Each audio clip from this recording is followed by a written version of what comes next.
চাঁদপুর ২ আসনে বিএনপির মনোনীত প্রার্থী ও জাতীয় নির্বাহী কমিটির সদস্য ডক্টর মোহাম্মদ জালাল উদ্দিন বলেছেন, একটা রাজনৈতিক দল জান্নাতের টিকিট বিক্রি করে ভোটের বৈতরণী পার হতে চান।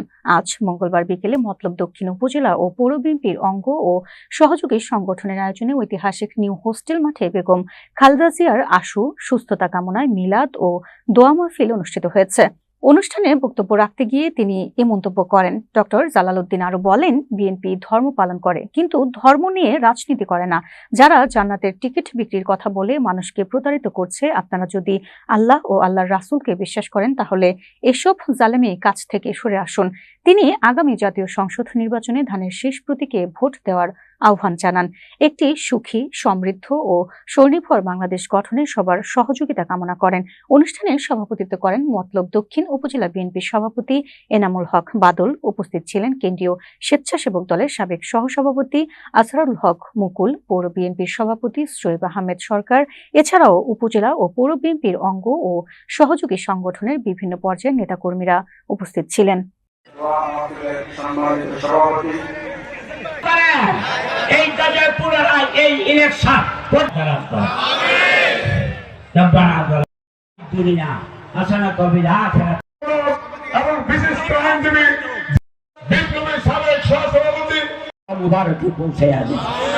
আপনার হাবিবে শেখ বুরহান আশেকে রসুল চাই हमने খালেদা জিয়াকে হায়াত রাস্তা হাতুল পাক দিয়ে তার সোহাদা কারবালা বদর তার সকালের উপর পৌঁছে আছে পরবর্তীকার আজকে এই ইনশাআল্লাহ আল্লাহ হাফেজ। বাংলাদেশ জিন্দাবাদ, বাংলাদেশ জাতীয়তাবাদী দল জিন্দাবাদ।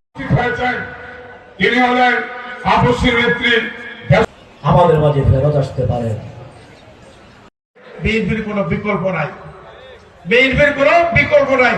এমন কোন দল নাই যে দল এই দেশটাকে উদ্ধার করতে পারে, এই দেশটাকে সঠিক পথে উন্নয়নের পথে নিতে পারে, একমাত্র বিএনপি। কারণ বিএনপির গত তিনবারের রাষ্ট্র পরিচালনার অভিজ্ঞতা আছে। আমরা কাঁধে কাঁধ মিলে হাতে হাত রেখে আগামী দিন নির্বাচনটাকে সুষ্ঠুভাবে আমরা এই আসনটাকে আমরা দলকে বিএনপিকে উপহার দেওয়ার জন্য কাজ করি। এই আহ্বান আমি শুধু তার সাথে একটা কথা যোগ করতে চাই।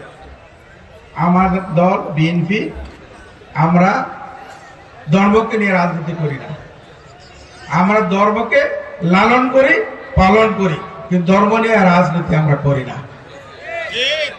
যারা বেহেশতের টিকিট বিক্রি করতেছেন, এরা যে কত বড় ভুল করতেছেন। সত্যি যদি আপনারা ইসলাম আল্লাহ রাসূলকে মানেন, তাহলে আমি আশা করব আপনারা এত বড় জালেমি কাজ আর করবেন না। মানুষ